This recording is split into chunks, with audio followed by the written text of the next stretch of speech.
निगम जी जो संयुक्त संघर्ष संचालन समिति के भी प्रदेशीय महासचिव हैं, हमारे साथ आए हो नागेंद्र भूषण पांडे जी, आर के वर्मा जी।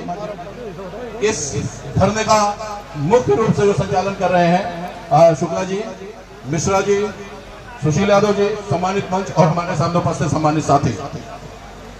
अभी आपने माननीय मुख्यमंत्री की एक एक बात सुनी जब वो मुख्यमंत्री नहीं थे।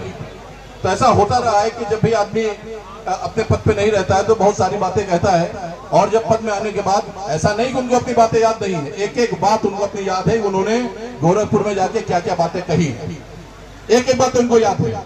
हमारा काम, हमारे बीच में एलआईयू के लोग होंगे, हमारे बीच में इंटेलिजेंस के लोग होंगे, पुलिस प्रशासन के लोग होंगे, इनका काम है कि हमारी इस बात को शासन तक पहुंचाना। क्योंकि जो भी एलआईयू के लोग हैं, जो भी इंटेलिजेंस के लोग हैं, ये हमारे और सरकार के बीच की एक कड़ी है। उनको जिस तरह से चाहना होता है पहुंचाना होता है इस बातों को। और हम बताएंगे कि जो भी एलआईयू इंटेलिजेंस के लोग हैं, इनके भी परिवार के लोग, इनके रिश्तेदार, नातेदार, दधियाल के, ननिहाल से, ससुराल के कोई ना कोई व्यक्ति शिक्षा मित्र में जुड़ा जरूर हो। तो कम से कम उन सब की स्थितियों को देखते हुए इस बात को माननीय मुख्यमंत्री तक पहुंचाएं और उनको इन बातों को याद दिलाएं कि जो आपने उस समय घोषणा की थी और कहा था कि जब हम आएंगे तो जो भी विसंगतियां उसको दूर करेंगे, तो कम से कम वो विसंगतियां दूर करें। एक बार और कहूंगा मैं आपको, वो समय आ गया। आपको मालूम होना चाहिए कि 1 अप्रैल 2005 से पूर्व जो भी शिक्षक या कर्मचारी जिनका एडवर्टाइजमेंट 1 अप्रैल 2005 से पूर्व हो गया था, उनको पेंशन की बात चल रही थी, ओल्ड पेंशन स्कीम की। अब जब ये निर्णय आया उसके बाद 70,000 लोगों को उत्तर प्रदेश सरकार ने ओल्ड पेंशन स्कीम से आच्छादित किया। ये मौका है सबको एक साथ लेकर चलने का। लगातार शिक्षक संघ के शुक्ला जी, हमारे छोटे भाई सुशील यादव जी, लगातार दिशा जी हमारे साथ चैनलों पे डिबेट पे जुड़े रहते हैं। लगातार 1 महीने से हम लोग प्रयास ये कर रहे हैं कि जितने भी संगठन है वो सब साथ आ जाए, जितने भी शिक्षा मित्रों के संगठन है सब एक मंच पे आए। ये नहीं कहा जा रहा विलय करें, आपको एक मंच पे आने की बात कही गई थी, क्योंकि इस समय ये मौका है कि सरकार से कुछ प्राप्त करने का। मगर हम लोग की ये जितनी भी मेहनत थी वो पाने हुए कल शाम तक शुक्ला जी जो इस संगठन के अध्यक्ष इंतजार करते रहे। किसी दूसरे संगठन लोग किसी मोबाइल बंद कर लिया, कोई मोबाइल काटता रहा। अरे कम से कम उनको सोचना चाहिए, नेता की तो जिंदगी भर चलेगी। इन शिक्षा मित्रों के बारे में सोचिए। कई सौ शिक्षा मित्र जो आज दुनिया में नहीं रहे, उनके परिवार की स्थिति पूछे क्या है। जो 10,000 रुपए में जॉब कर रहे हैं, क्या होता है 10,000 रुपए में, उनके बारे में सोचिए।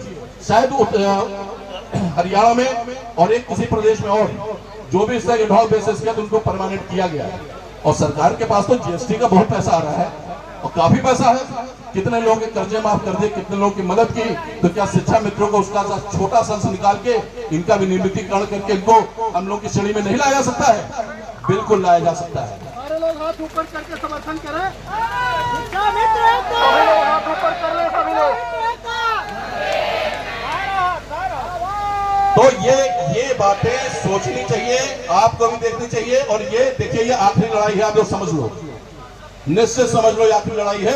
अगर इसको आप जीत गए और ये प्रयास करो, जो आपके साथ के शिक्षा मित्र हैं वो किसी भी संगठन के हो, अगर ये धरना लगातार चलता है तो कम से कम वो यहाँ पे मौजूद हो। क्योंकि अगर आज नहीं, अगर आप सफलता प्राप्त किए तो भविष्य में भूल जाइए कभी आपको कोई सफलता मिलेगी।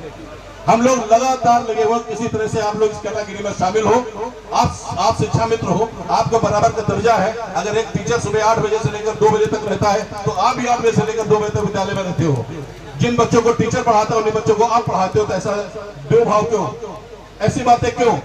तो इन सब चीजों को लेकर, क्योंकि समय यहाँ पे बहुत ज्यादा नहीं, 2 ही मिनट के लिए कहा गया था, मैं थोड़ा ज्यादा बोल गया हूँ। मैं केवल इतना कहूंगा, और आज भी डिबेट में मैं प्रयास करूंगा कि जो भी डिबेट निशा जी की सुन रहे होंगे कि ज्यादा से ज्यादा शिक्षा मित्र इको गार्डन पहुंचे। क्योंकि आज जैसे हमारे निगम जी ने बताई, एक बात बहुत अच्छी बात बताई कि आप लोगों का ये दबाव था, आपकी संख्या का दबाव था, जो एलआईयू और इंटेलिजेंस से जो बातें कही सरकार तक पहुंचाई, उसी का असर हुआ कि जो हर साल शिक्षक सम्मान समारोह लखनऊ में होता था, इस बार वो शिक्षक सम्मान समारोह गोरखपुर हो रहा है।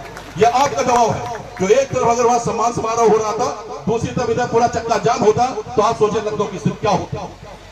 तो ये आखिरी मौका है, एक साथ यूनाइट हो जाइए। इस मंच के माध्यम से फिर कह रहा हूं कि जो दूसरे संगठन के लोग जो मोबाइल बंद करके बैठ गए हैं, उनसे जुड़े शिक्षक सब यहाँ पर आए। क्योंकि अगर आज वार्ता नहीं होते तो क्रमिक ये धरना चलेगा और हम लोगों का पूरा समर्थन इस धरने को रहेगा। इन्हीं कुछ बातों के साथ अपनी बातों को विराम देता हूँ।